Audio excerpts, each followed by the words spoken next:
Right.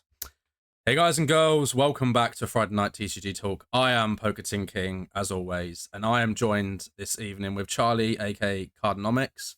How are you doing? Yeah, no, yeah, good. Thanks, mate. Yourself? Yeah, I'm doing good. Yeah, working hard. I know you are as well. It's Yep. probably the most consistent conversation that we have is just a constant like, how you doing? Busy all the time. Yeah, So it is. It's tough to say, but yeah, that's the truth, eh? yeah, that's it. So did you want to introduce yourself? Kind of talk about sort of who you are and what you do? Yeah. Well, I've been collecting sort of cards, I'd say about 10 or so years now, 10 years plus. It was kind of a hobby for a long time. And yeah, I was selling cards at the time. That was my main job, and it was just sort of a hobby in between. But I stopped doing that, and the next logical thing for me to do was to do trading cards full time. So I started about say October, November last year, really, and then ramped up, January this year to do what I'm doing now. So no, it's been exciting. It's been like I said before, very busy and very rewarding as well so far. So it's been it's a good fresh air for me, to be honest. Meeting more people. It's been pretty good. It's been great to kind of see the journey from when we first spoke. Obviously, the way Yeah, we met was I bought the Alpha WTR box off you, and then it kind of yeah, just we both had a clear passion for TCGs and sort of knowledge yeah, that goes a little bit beyond the average. yeah, And I think that's kind of seeing what you've done is fantastic. Obviously, seeing the content that you're making, putting out, kind of yeah. how number based it is and analytical. I myself really like looking at that. It's just Yeah, I don't nice. have Yeah, the time sometimes to kind of look too much into it. So having the fact that you're doing that content, you're yep, putting in all that work, so other people can kind of go right. You know, I mean, your most recent post about the booster boxes in Sun and Moon and Sword and Shield was honestly, I think, yep, fantastic. Like I've shared it with people that I know yep, will enjoy it and kind of learn from it. So yep. that that kind of number, sort of looking at the numbers side of things and getting into that data, is that something that you really enjoy? Definitely, and that's why, hence the name Cardonomics. It's sort of, merging, cards, TCGs with economics, which, both I'm passionate about. And I sort of thought to myself, how can I combine the two together and make, content that's not only educational, but like people enjoy and it's easy to digest and, something that, just a quick read for now. Like I started with like Instagram articles just because it was easy for me. And at the moment, I was sort of like moving between houses, and as you know, like I told you last year, I was in Europe for 6 months. So that was, a decent trip, and yeah, like in between, I was coming up with ideas, and then when I got back from Europe around September, that was when I started putting everything together and making plans, and yeah, started doing that content. Which soon I want to do YouTube, so it's good to come on here and get some runs in that sense, but. Yeah, so I think the next step for me really is how do I translate, that article and that information that I'm putting out now into a video that people want to watch. So that's the next step for me. But yeah, look, everything is exciting for me. It's new. I'm still learning along the way. Like this is, all very new to me. But yeah, I'm enjoying the new challenge, and yeah, people seem to be enjoying what I'm doing, which is great and it keeps me going. So yeah, definitely been a good journey so far. Yeah, I think the community that you've built on Facebook specifically is Yep. I think is amazing. I think there's a lot of groups on obviously on Facebook and such for TCGs that it kind of just feels like shit posting.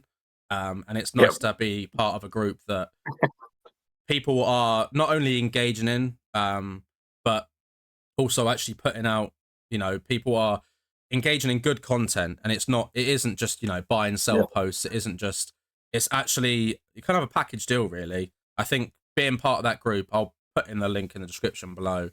I think it's going to be You really know, beneficial for people that are interested, not just in Pokemon, but, an array of TCGs, maybe people that want to look into other TCGs, but kind of don't have the time to Yep. put too much research in. I think that's Yep. really the benefit of that kind of content on the text written content. I think versus obviously video, it'll be, as you said, Yep. the next step will be trying to translate that and how you grab people's attention in Yep. video Exactly. format Yep. with that Yep. similar information. But it'll be great to see the journey. Like, I think more people, as we literally just spoke before about this, about setups and stuff, and Yeah. how people are kind of a little bit worried sometimes about making and putting out content because they don't feel like everything's perfect, Yep. which Exactly. Yep. is just going to discourage you from doing anything. You know, you can't start Of with the course. best webcam, the best computer, the best lighting, the best mic. Like, it needs to build up to that. Obviously, the content that I started with, you know, back in 2011 or 2012 was just a phone propped up on a storage box, you know, Yep. filming me opening stuff. And it, you know, the quality is awful, but I feel like looking back at that, how the content's evolved to kind of where it is now, it makes sense to do it gradually. I think a lot of people, because you don't know if you're going to enjoy it at the end of the day, you might do content for Of three course. Yep. months and go, do you know what? You know, I'm not consistent enough, or the numbers aren't there, because, you know, the numbers is a key thing for a lot of people.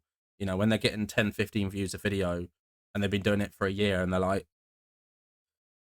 it's very discouraging. So that's why I Sure. think Yep. starting off, kind of getting a feel for the land, making sure you enjoy the process of all of it before people Of spend, you course. know, $3,000 on the whole setup, and then it's just sitting in a Yep. room, and then they end up selling it on Facebook or whatever. Yeah. So Exactly. Yeah. No. obviously, Yeah. Go for it. oh no, let's carry on. I'm just going to give my sort of opinion on that. And again, like I haven't took that YouTube leap yet, but I've done my research like I do with anything before I start something. Like I put in the time and effort to, figure out the best approach. And obviously there's going to be times where you're sort of, working out, on the job per se, like, you're never going to be perfect, but the most important thing is to just start. And that experience will then turn into obviously something better, like, because you can only get better by practicing something, and that goes for anything in life. So the only thing I can say, like for myself, you can't really have expectations, like, and the numbers you need to get out of your head in a sense, because if you keep consistently putting out good content, then the people will come, and if you're not getting the views or the things, then there's something wrong. So all you need to really do is go back and adjust something, and then put that out there and see if that works, and just keep making minor adjustments until you get it right. So, Yeah, and another yeah, thing I'll say is, like, you have to know your audience, like who are you trying to appeal to. So you got to make sure that that content you're putting out is going to appeal to those people, and you don't really need any other person to come. Like, you're not trying to attract everyone. That's for me anyway. Like, I'm trying to attract a certain person, which is like people that are new, people that need these like basic information. That it might sound like it's like obvious to some people, but people just starting out really need that basic foundation to get going, and not fall for the traps, not fall for the scams. Make sure they're getting a good deal. Where do you find good deals? Like, if you're going to get into selling, how do I build a reputation? How do I package an item so the person's happy? Like, all these little things are really what people are looking for. So, yeah.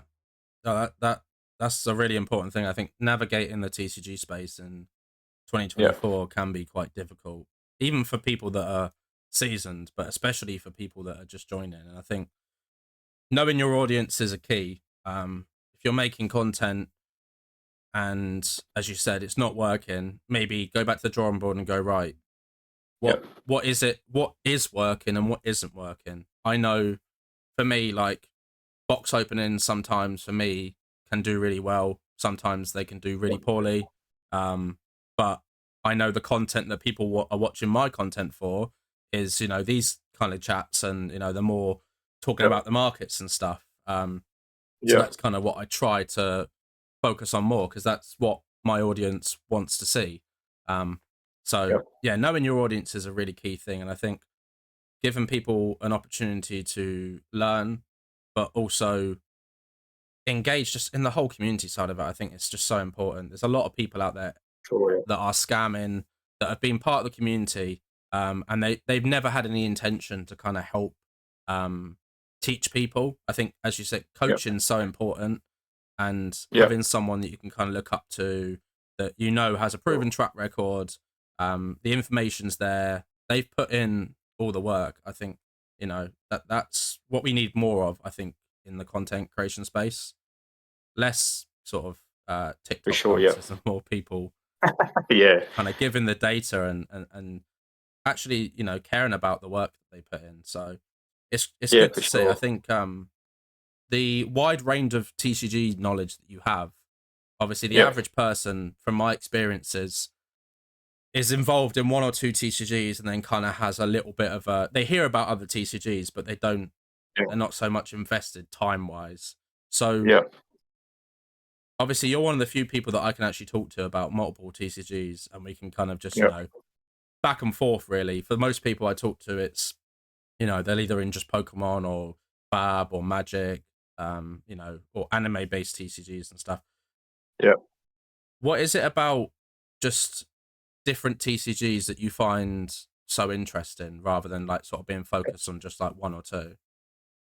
Well, for me, like I love the collecting at the start, but then the investment side sort of is what got me really sort of going into them. Like I've always loved, you know, that sort of like numbers, like the economy, and you know, talking about money. Like that was really something I love to dive into. So when I got into like the TCG markets, I like to explore what opportunities are out there.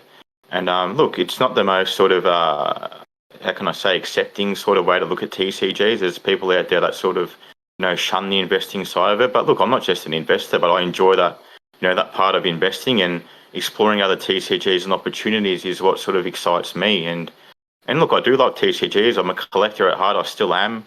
I love the cards. I love opening packs. Like that side of it still exists. But then like combining them together for me is what really gets me excited. And that's why like my content's based on that. And I think too like that does help other people sort of open up a way of like, all right, well maybe I can sort of do this as a side hustle. Like how do I best do it? But yeah, look, I love new things. I like when things come out and even companies try to sort of rewrite the space in a sense, like try and do something different. I like to look into that, like Altered for instance that come up. I like that they're like challenging the space and doing something a bit different. Don't know if they're going to be successful, but it piqued my interest, so I looked into it. And it just goes for the same with other games like Fab. When we met, like I sort of got into Fab around Crew. Someone just told me about it because I had no idea about it. I basically bought, something off a guy that I'd never bought from, and we got talking and we got along, and he introduced me to Fab. So that was my introduction. If I like something and it intrigues me, I look into it. And yeah, it takes a lot of time. Like it's basically my life now. So I wouldn't recommend that everyone goes and looks at every single TCG because it's going to consume you. But now that I do it for a job, it's not really much effort. But yeah, look, and again, Cardnomics encourages people to look at other stuff and see what people might like in terms of playing the game and collecting the game, because that for me, what I just said highlights, like most people don't even know these games exist. So just putting a bit of a spotlight on somewhere where there isn't light, to me, like yeah, look, it can help the game, brings more eyes to it. If there's something I'm interested in, I want other people to be interested as well. If yeah, it's basically it, really. Yeah, I think getting to Yeah. share the passion, like that collecting side of it as well, is really important. I think um, Yeah. I've always been a collector of TCGs, but it was in my late teens that I kind of Yeah. started looking at the numbers and going, actually, this stuff, a lot of this stuff just keeps going up in value. Like, there's Yeah. some money to be made here. So I think the investing side of it's definitely shunned by a lot of people. I think you have to kind of, Yeah. it's knowing your audience at the end of the day. The average TCG Yeah. player isn't somebody who's going to be watching either of our content. It's going to be people that they might play TCGs, but they're kind of more curious about the collecting and investment side of it. I know, like at Yeah. Fab at my local armories, there's a couple of guys that are actually more focused. They're good players, but they're really getting involved in kind of the collecting investing. They've seen the kind of content that I've put out. I've had conversations with them, and that in person Yeah. uh, kind of chats, conversations, and just social interaction, I think, is so important for TCGs. I think having all the data online is really useful for people that might not be able For to sure. go in person. But having a face-to-face chat, even if it's just online, like as we're doing now, I think Yeah. that adds something to the space, and For that's sure. ultimately how you get into into TCGs. Like you said, you got into Fab because you bought off somebody, and then you kind of just sort of got chatting to him. And I think that's probably the story for a lot of people with a lot of games. Yeah. But yeah, it's the kind of investment side of it is definitely shone on, and I think it's definitely getting more accepted now, as I think people are realizing this isn't like a fad. This is just part of the games. It's always been there, but it was just kind of less spoken about. But now it's Exactly. sort of a big part of the games, and I think it's here to stay. So I think people try and kind of just like accepted it. I mean, I remember when I joined Flesh and Blood back when around the time you did it, Crew First Edition came out, and I had found like Red Zone Rogue and Team Covenant making content, and I was kind of curious, and then I went down a rabbit hole of watching loads of content, and I remember sort of collecting stuff and getting cards graded, and I remember posting in like a Facebook or Discord group or something, and I just getting so much hate from people, and they're like, "Oh, you're what's wrong with this hobby? You're a piece of shit!" Like, and I was just like, I mean, I'm just want to enjoy the game, and I think that that sums up kind of where games have been in the past. And I know grading now is a big part of like Flesh and Blood, because obviously PCG are partnered with them and they're at all the events. So it's kind of like over the years, players now are starting to grade their cards, and so I think that kind of entry into it is a bit more widely accepted now. And Pokemon, it's always been a big part of it. So I think it's just the other TCGs that where there's just so many of them. I look at Lorcana and Star Wars specifically, and I know we've had multiple conversations about those two games, where so many people that have come into these games weren't involved in TCGs before. A lot of them came, I think, from board games, and they're not used to, the kind of investing, collecting side of it. They just view these games as being played. So when I'm seeing people go, why are these cards, why is this card £30? And I'm just like, that's quite standard for games. A lot of people want to play these games, and the demand is high, and obviously supply is not there yet for some of these things. So I think having the content that you make enables people to kind of get a launch into that. I think a lot of people like watching videos. Short form content is really popular now, so I know reels and shorts and TikToks, but I think the traditional kind of just generally reading stuff is something that a lot of people are very they just enjoy, and I think it speaks to them a lot easier when they can actually read it, and having a face to put to that content as well, like where you do your Facebook lives as well, and obviously when you do YouTube as that. I think that does help people, I think, when it's not just seeing a profile picture and stuff like that. So I want to talk a little bit about Fab, because I know you're not really involved in it anymore. Kind of, but I'm not. We've had conversations. I think a lot of the people that got in for those first 3 sets have either completely left, or they're just not generally very active in the space anymore because of what is it about Fab that lost a bit of your interest as you kind of got involved in the TCGs? I wouldn't say I lost interest, but I've never really been a player because I don't have the time to sit there and learn. And when I want to do something, I want to immerse myself and know that, okay, I'm going to commit this time and, whatever I need to do to either like get really good or learn it, because that's the type of person I am. And if I don't have that time to give, then I sort of just won't do it. Like I'd love to do it, but then the collecting side's obviously easier. There's nothing to really learn. Other than, like, do I like the card? Is it collectible? Is this going to, be valuable one day? Is it not? So that's the kind of stuff that I enjoy. That doesn't really take too much of my time, as to like learning a game. But I still do like Fab. I still buy stuff when I see it, and I think it's a good deal. And again, I've still got my collection there that, cards that I won't be selling. It's not like I've given up on the game. I reckon it's doing very well. But it's just more focused on that play. And it always was. Like, it was always a competitive player game. But it had that collectability early on where a lot of people were sort of very hyped about it, and obviously the values of stuff went nuts, and that brought a lot of attention, but it did bring a lot of the wrong attention. And you're seeing that now, and that's a real threat for any game. So when you get the wrong people coming on board, and that's where I can see the stigma with, investors, per se.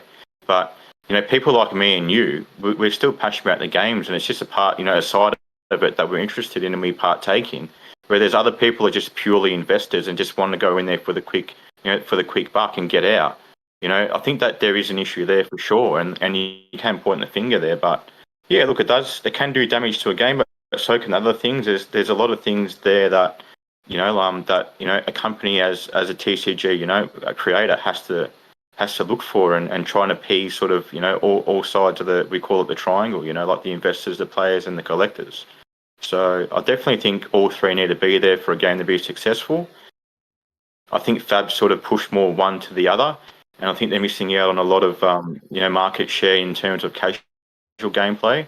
That there's a lot of promise there. The PvP multiplayer, whatever they've said for a long time now, and they haven't really quite got it. They haven't really quite brought something out that's hit the mark. So I think a lot of people are waiting for that. But look, in terms of competitive play, it's probably one of the best games to play in the sense that the actual game itself is really good. But yeah, in terms of the collecting side, a lot of people have left, like you said. A lot of confidence was lost during Monarch. Obviously a lot of people lost a lot of money and got pretty burnt there. So that's pretty hard to shake. And yeah, look, other games got experienced the same thing. So it's definitely something to look out for, as a collector and investor, because no one likes what you have to go down in value that much. Like it's not a good feeling. Just like the feeling when things go up is very good. Like there's two ends of the coin. So, but yeah, I think just being aware is the main thing. Know the risks when you do get involved in TCGs. Like everything doesn't always just go up. Things have to come back down as well. Yeah. But yeah, look, some people don't mind. If you're just a collector and you're just buying it for the sake because you love it and you don't care about the value. But I know a lot of people do. It's very hard to shake that emotional tie to value because we're just sort of grown up that way. So yeah, look, I still love Fab in that sense. I do wish they would focus more on bringing back that old feeling that I got when I was opening the cards and collecting. And I think that all comes down to having that community, like you said. Like the community's gone. So who do I speak to about it? Like who do I hang around and go crack these packs with or do box breaks? Because I'm sure it'd be pretty hard to feel like an alpha box or something these days. So you don't really get to see much get opened anymore because the demand's not quite there, So, but I hope it does come back one day. Yeah, I think it's a good point, the triangle, about how important that is for, I think, all TCGs. I think it's so important to have that good balance where, and it's something that most companies have never been able to kind of appease. I think Magic had done it for a while. Obviously, Magic's not in the best places these days. I think they're definitely trying to build on their future-proofing their product with these universes beyond and such. I think Pokemon has always been more collector-based rather than player. I know it's massively played around the world, but I know that it's more of a collector's TCG, and that's why you kind of see the way the game works in terms of like just the movement that we see with a lot of product. Fab definitely needs to work on that. That casual side of it it's very hard. It took me 4 years to learn how to play because it was just daunting. As you said, I wanted to make sure I put time into learning how to play. Because it's not the easiest game to pick up. Like One Piece, I picked up really quickly, but Fab, it took me. I played Fab longer, and I still think I'm better at One Piece than Fab because it's just such a. If you're really into like competitive card games, as you said, like Fab is the one for you because it's got such a high skill level. But it definitely needs to appease to more the casuals because that feel for that first 3 sets, WTR, Arcane Rising Crew, it's magical. I can't. The only way I can describe it, people have described it to me as early Magic. The good times when it was like in its heyday, and I feel like we kind of had a short lived with those first 3 sets because it wasn't as long as some of the Magic's prime reign. I think we'll definitely get back there. I think having Misfail, the set looks amazing, and there's a lot of options for collectors now with all these Marvels and stuff, but it's not the same as the first 3 sets. And when I say this to new players and collectors that get into Fab, I kind of feel like an old man, and I'm just like, it's nostalgia bias, but those first 3 sets were special. Yeah, for sure. So I can touch on that anyway. And sorry, were you finished? Yeah, carry on. Yeah. Yeah, no, cool. Sorry, man. Look, My opinion, like, yeah, I do agree that like those first three sets, and I think the reason behind that is because the collectability was there with the alpha and the first edition and that, but I don't think that was a sustainable model moving forward. But it did work, for a short amount of time. Hence, when you go back, to early Pokemon, you had the first and unlimited edition, but there's a reason why they didn't continue with that. So it was very short lived. But yeah, look, I think it got more complex too as the sets went on, which made it harder to sort of come in at a later stage. So again, like I still sort of keep up with like the game in a sense. I don't actually play, but I try and understand it enough to sort of know what I'm talking about. So yeah, it was obviously less complex, easier to get into because there was less mechanics to worry about. It was just pretty straightforward. And as the sets come out, more mechanics got introduced and it got a bit more complex. And I think there is a market for that complexity, but I don't think it's a big market. Whereas you said with One Piece, easy to play, easy to pick up, that appeals to more people, and more people can easily, be on board because of the simplicity to play, which is, from a marketing sense and a profitable sort of company sense, that's probably the way to go. Which is why Fab needs that, more casual play that's a lot more simpler and, easier to pick up rather than trying to jump in right now, which, you're probably going to be bamboozled by all these mechanics and all these different things. And like Living Legends, I can't play with this, you can't use that weapon. It's a bit confusing for someone new coming in. So I think, yeah, they've got a bit of work to do there. But look, I think they've done a great job of getting it out in the world and appealing to their target audience. But I think that target audience is very small in comparison to who they could target. For instance, Sorcery is like a more casual game, and I feel like the growth there, while still organic, is a lot bigger in the sense of like how quickly it's growing, just because it appeals to the more casual and more people, and they've actually got the set right in terms of opening the box is a great experience. Where I think to bring collectors back to Fab, you need value there, and as a store as well. Like for one, I can't even buy it because I'm online only right now, but. Even if I was a store and I got that product, the margins are so small that people are forced to mass open and try and, sell singles before they drop. That's the way people are making money. My understanding anyway, you can correct me if I'm wrong, but that's not sustainable either. So if you want people to carry a game, they need to make money, and people need to, open product and feel like they're getting value for what they're paying. So, to be fire selling every set, no matter how good it is, that tells you there's an issue somewhere else. It's not the quality of the product. It's not the actual product, but there's something along there that is missing, but that brings value to the set. Whether it's attracting the right people again, or doing something extra, like who knows? But they're not like Pokemon where they can get away with that. So that's the thing that worries me with Fab at the moment.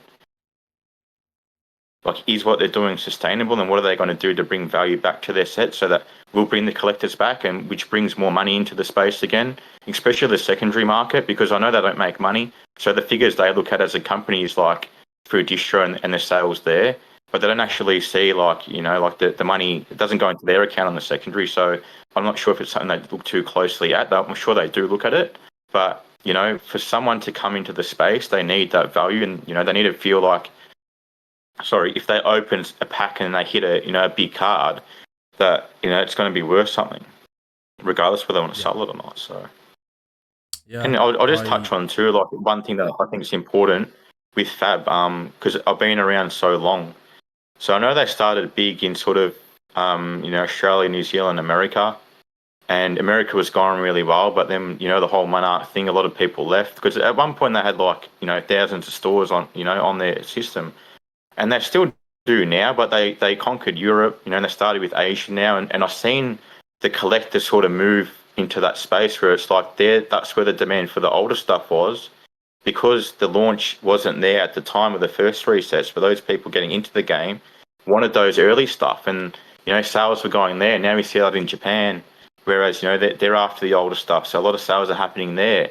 But then my question is like, where do they go next? And is that demand going to stop there? Like they're running out of places, in that sense. So that's what worries me about the early stuff as well. That's a bit of a concern. So wouldn't mind hearing your opinion. Yeah, I think that's a that's a good thing, good analysis of it. I think, Yeah. as you said, where do they go next? If all these new Yeah. markets are the ones that are buying this older product, what happens when there's no new Yeah. markets? And I Yeah. think they've definitely forgotten a little bit about some of the existing established markets. I think the UK I've been quite vocal about the fact that I feel like Fab hasn't supported the UK enough. I think Yeah. most people around the world just lump the UK in with Europe, the rest of Europe, but forget Yeah. that, It's a you brother. know, the black border was for, Yeah. Italy, Spain, France, Yeah. Germany and stuff.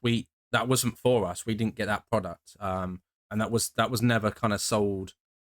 The intention was never to grow it in the UK. It was always those other countries, but that doesn't translate to just growth in the UK. And seeing two of the stores that adopted Fab early on don't even run Fab events anymore now. Mm. And they one of them doesn't even stock Fab, is quite worrying, because although my local scene was big early on, then it dipped a bit, and now it's grown since like maybe just after Worlds last year, November, December time.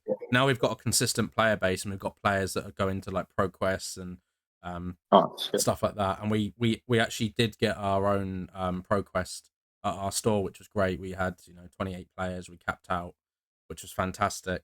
But Yeah. I know that's not the case for everywhere else in the country. A lot of stores are struggling to run armory events, and obviously with Fab, if you don't run your armory events, if you've got low numbers for a couple of weeks or you don't run them for a couple of weeks, LSS basically go, you're cut off now. We're not going to give Yeah. you any more. And if you're not running armory events, then they won't give you product. Yeah. Because it's not even just brick and mortar. Like, you can have brick and mortar. I know brick and mortars Yeah. that can't get Fab because they don't run events. LSS are Yeah. like, Okay. well, There are you you going to go. run Fab events?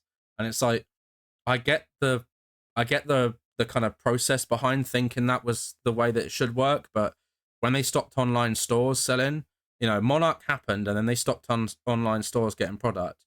That together, it just crashed everything, because people were Yeah. like, well, you know, suddenly now that all these stores are the ones that were charging, 4 times retail for boxes of Monarch, when, they weren't paying any more from distro. The whole thing was just obviously manipulated massively, and that, Yeah. market manipulation is another topic in TCGs, but Yeah. it Yeah. happened with Fab, and explaining that to people joining Fab now, and they're like, oh, what happened with Monarch? And I'm just like, I'm gonna need to make a video on it, because it's, for people that are Yeah. entering flesh and blood now, there was just, so much to unpack. There was just, the game was growing at a rapid rate after those Yep. first 3 sets, and people, obviously were hungry. They were like, Fab's the next big thing. Everything's going to go, Mon to 1K. Everyone was saying, but it's not sustainable.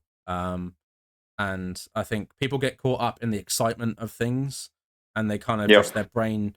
People are too emotionally tied. And look, Yep. I've been in TCGs for 23 years, since I was since I could just about walk, and Mm. I'm emotionally tired as it can be with TCGs, but I can also take myself out the situation and kind of analyze it critically and go, right, what's the issue here? Yep. This is, as much as I'm happy my boxes are going to be worth loads of money, this can't just continue forever. This is not sustainable. Yeah. Um, Yep. so I think Fab definitely had, I don't, I think those early years are definitely going to be considered the heyday for Fab. I think we'll get there again, but it's going to Yep. be, I look at the percentage on Reddit, for instance, and it's 2% rise every month. It's consistent. It's slow and steady. I'm Yep. interested to see what it's going to be like when it officially releases in Japan. I know South Korea are Yep. getting Fab as well. South Koreans Yep. aren't massively big on TCGs, not like it is in Japan. So, but No, definitely I've not. got somebody in Korea who's gonna kind of keep me an update with how Fab is over there. So that'll be interesting to see. But when No. you're looking at other games like Lorcana coming in, Star Wars coming in, obviously Sorcery as well. These are all games that are gonna potentially take some of that market share. I think Yep. the competitive players will still play in Fab, but the people that might just be collecting or casual, they might go elsewhere. They might go to Sorcery because there's one main Yep. set a year, and the opening experience is fantastic.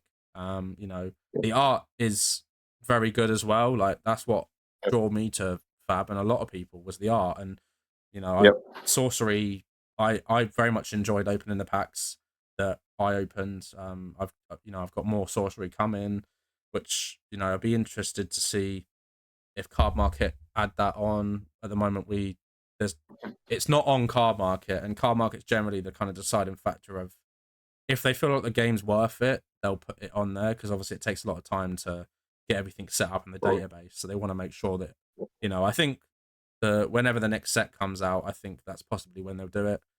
You've obviously got games like Grand Archive as well. That's doing well in America, but I think elsewhere it's kind of just doesn't really. There's a couple of stores in the UK that do events for it, but it's very stagnant, I'd say, outside the US. I know the US is the main market for a lot of games. I mean, it's massive, right? So it makes sense. But when you've got games like Lorcana and Star Wars that appeal to collectors, players, and investors at the moment, obviously, we don't know how well Star Wars will do. It's only one set, but Lorcana's had 3 sets coming on its 4th. Obviously, it's going to be releasing in Australia very soon as well, because you guys didn't have it, which I thought was strange when you mentioned it. Yep. So no, we get it in August. Yeah.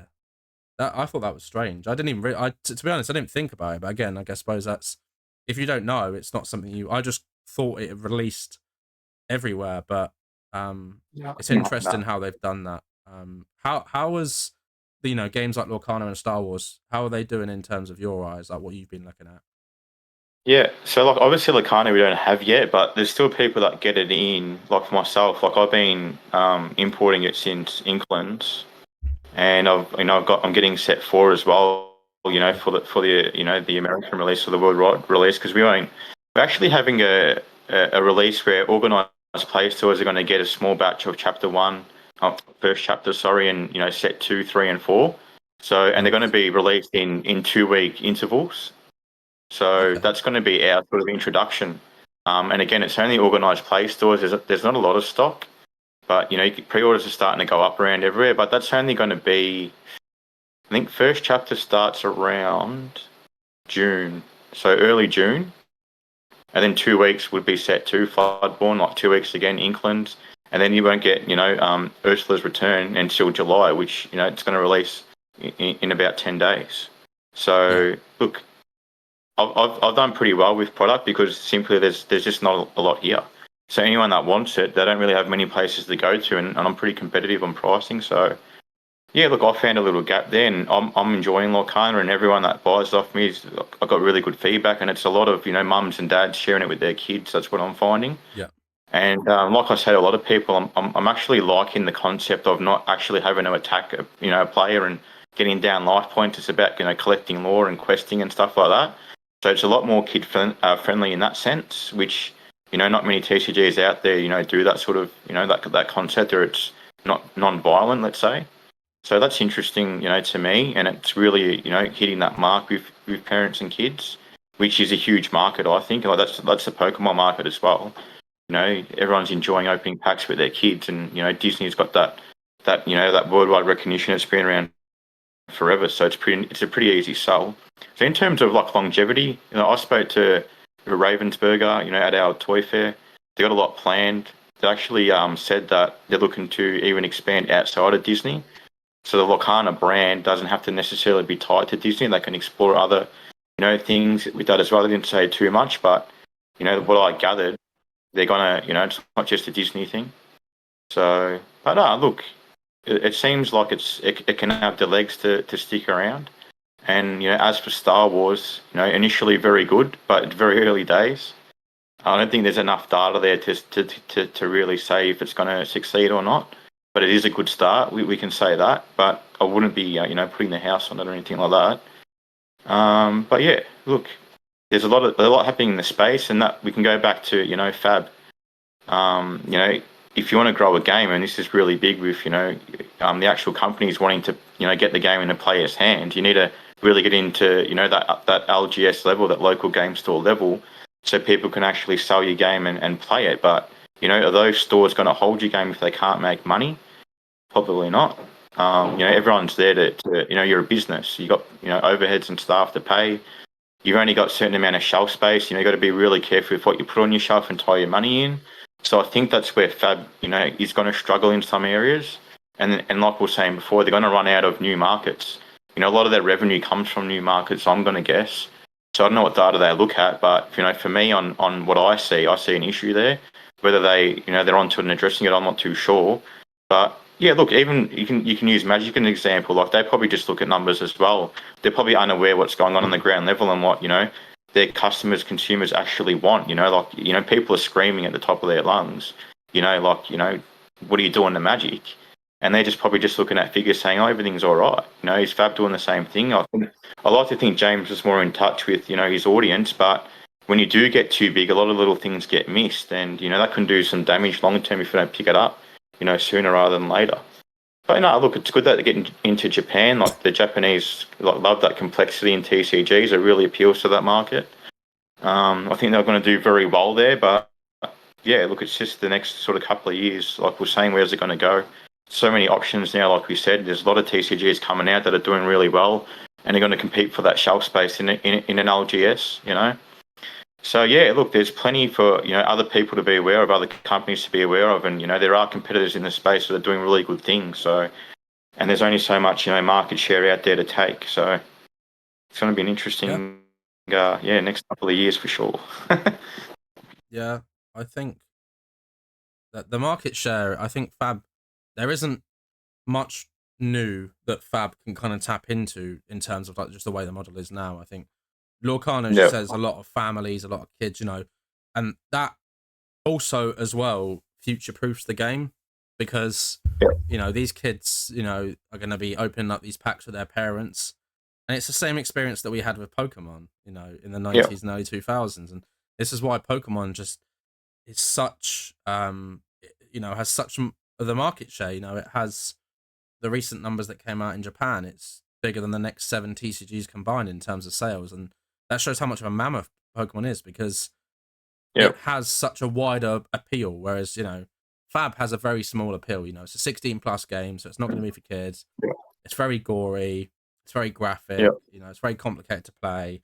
So every little notch there is kind of adding it more into the niche and just alienating more the market share. And look, I know the game isn't created to be like Pokemon, and I think people that are in Fab can get a little bit wrapped up in the bubble of they go to events and stuff, and likewise you can get kind of both sides of it. You can get too negative and you can get too positive. I think looking at it properly and kind of assessing it into the game, for me, is always going to be a niche TCG. It's never going to be top 3 TCGs.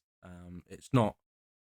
If there is going to be a game, that if games drop out that top 3 and games enter, it's Fab's not entering that top 3. It'll be possibly Lorcana or One Piece that have a bigger, wider appeal, that just more people are going to play, collect, invest, and Lorcana has that. And in 10 years, if Lorcana's still going, they're going to have the people that were kids. They might have hit that age where they stop collecting and they become late teens, early sort of adults, and they've got that disposable income, and then they'll start getting back into it again, like Pokemon did.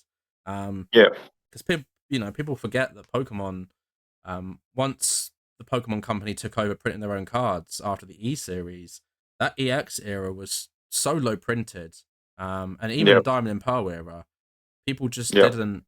That kind of mid generation from EX era to Black and White era, it was quiet, to be honest. And I think people look at the way Pokemon is now and obviously see it's always been a mammoth. The brand itself as a package has always been a mammoth. There's always been something that's doing really well, or all of them doing well at the same time. But that is something that Fab will never do. And I think 99% of TCGs won't even, they won't sell in their lifetime what Pokemon does in a year, because it's just not. It's not the same.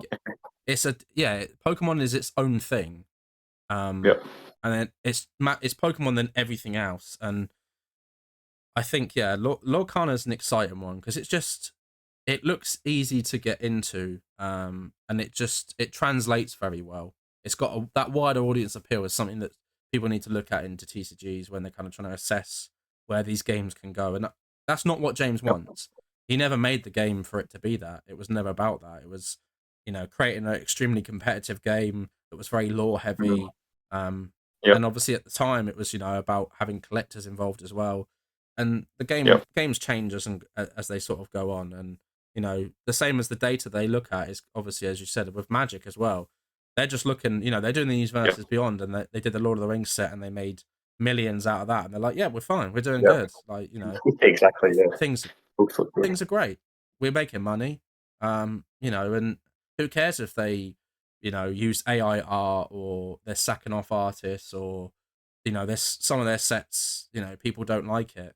The Universes Beyond for me is future proofing that product, because the people that were involved in Magic up until this point now, how many of them, let's be honest, as you said about the secondary market with Fab, a lot of the people that are involved in Magic, the people that are complaining are, collectors. They're going to be in their 40s and their 50s. They're most likely middle-aged men. They've probably got a nice established collection there.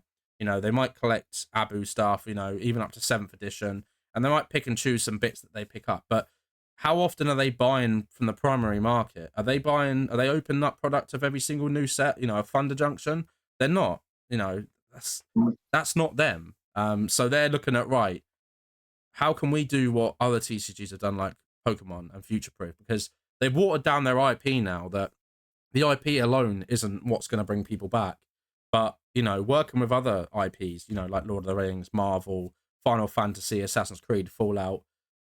And then, in years to come, they just get the license again and go, right, we're going to do a Lord of the Rings anniversary set in 10 years. And they bring, they're bringing all these different people in, and kind of hoping that a percentage of those people that get in end up staying in the game, whether it be playing or collecting. That Lord of the Rings set did more for Magic than anything has done in years. The amount of people that I had not only buying from me, but asking me, oh, so what, like, I don't get the deal with Magic, like, how does it work? Or I opened the starter deck on my YouTube and it did like 6,000 views. It's just a starter deck. But people that weren't involved in Magic had gone, okay, this looks pretty cool. And that's what they're selling to. They're not selling to, Gary, who's 55, that's got a nice, alpha collection. They don't fucking care. They don't care about it. Exactly. 100%. Yeah.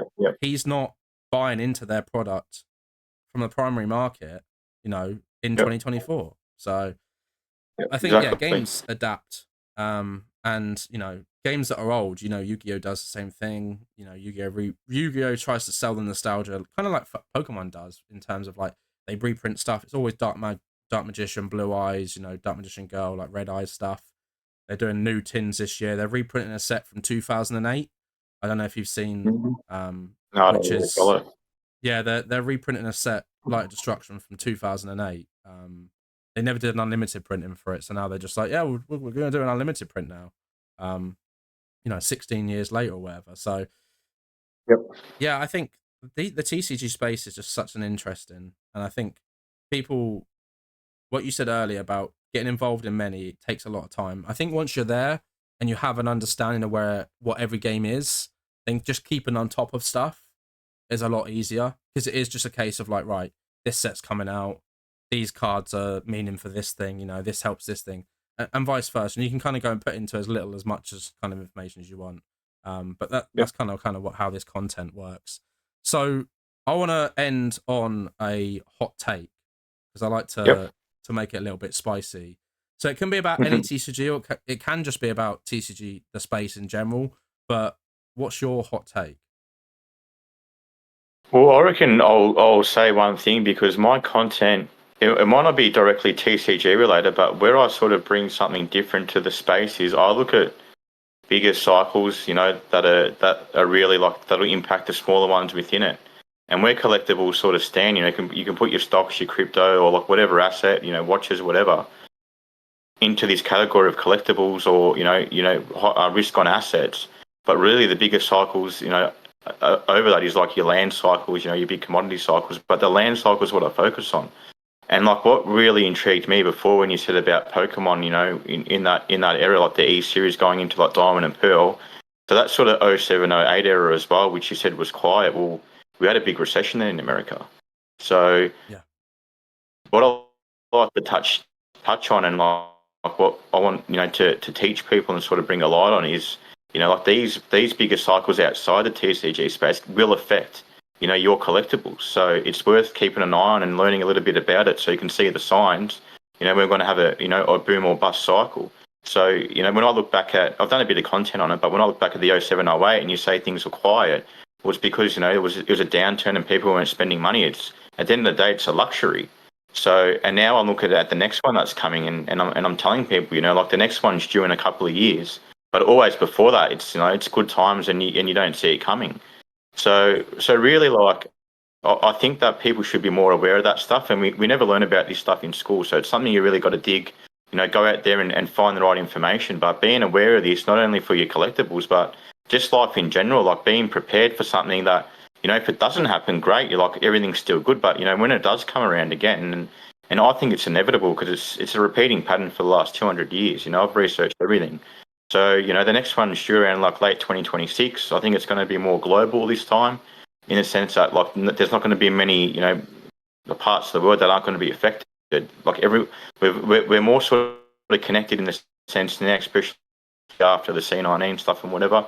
That, you know, like everything that happens in a big market is going to affect the other bigger global markets. So, and yeah, leading up to it, it's going to be good times, I believe. Like it's going to be a very good next 2 to 3 years in TCG's risk on assets. So I think it's going to be you know, a very exciting space to be in. But, you know, after that, if, you know, if we do get that repeat of, you know, history, you know, all I can say to everyone is, like, sort of, you know, there's something you should be aware of and prepare for, because yeah, nothing's safe. So just probably something to touch on that, you know, your audience probably, you know, isn't aware of or doesn't really get spoken about much.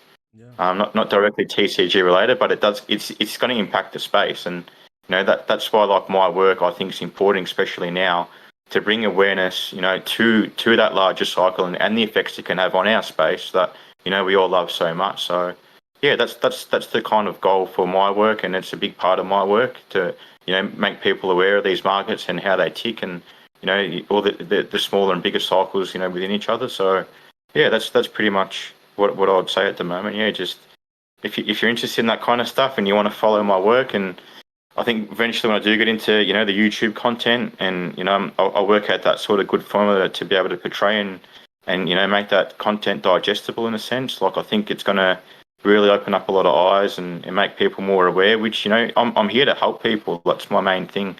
You know, to me, I'm like way beyond, like, sort of the making money secondary. It's not my real, you know, where I concentrate. I'm really passionate about helping people and educating people in that space and others, you know, that can actually bring value to their lives. So, you know, when someone watches my video, I want them to, like, when, you know, when it ends, to say, I actually learned something, and, oh, I wasn't aware of that, and now I'm going to be aware of that. Like, that's my goal here. So yeah, just hope people, yeah, do resonate in that sense, and that's what I'm trying to deliver. So Awesome. That's a really good way to end this video. I think looking at the wider markets outside of TCGs, you know, it makes yeah, sense really. Now thinking about it, and, you know, if Pokemon was affected, everything will be affected because, you yeah, know, definitely, yeah, Pokemon is the biggest. So yeah, I think, yep, as always, you know, to kind of end on this, just be careful, everybody, that if you are involved in like collecting, investing, I think people can get carried away with the excitement of everything.